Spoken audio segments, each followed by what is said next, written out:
شاد پدر عروس از طرف آقا حسن کرمی. نمیای کرمی پدر داماد از طرف های کرمی.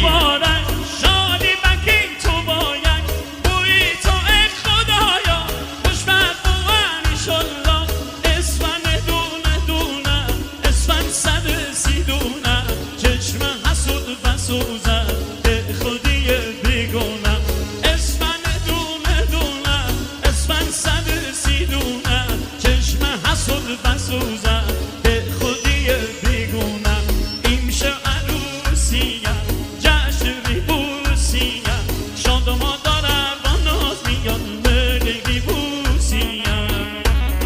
شاد پدر شاداماد از طرف شاداماد هوادار امری حسن کرمی. نمیای کرمی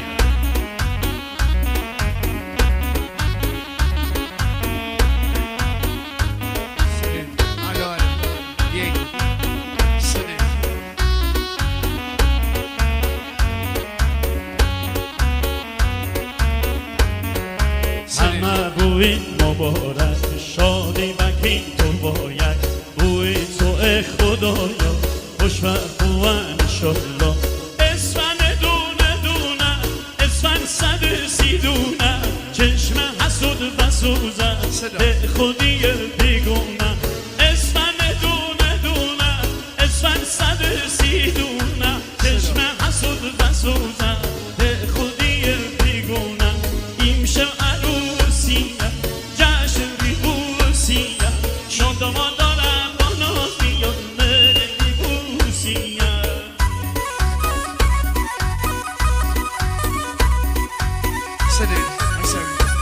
نمیدم شباشه هنرمندان عزیز عبدالله مامزخانی آقا حسن عزیز. نمیدم هنرمندان عزیز شهر بروجه آقا جمشید پیریایی علی خان عزیزی دوستان عزیز آقای مامزخانی یه چند لحظه ببخش. درود عرض ادب داریم خدمت شما مهمانان عزیز مهمانان خانوادگی محترم کرمی در جشن عروسی دکتر نادر نکم حساسم واسه اینه.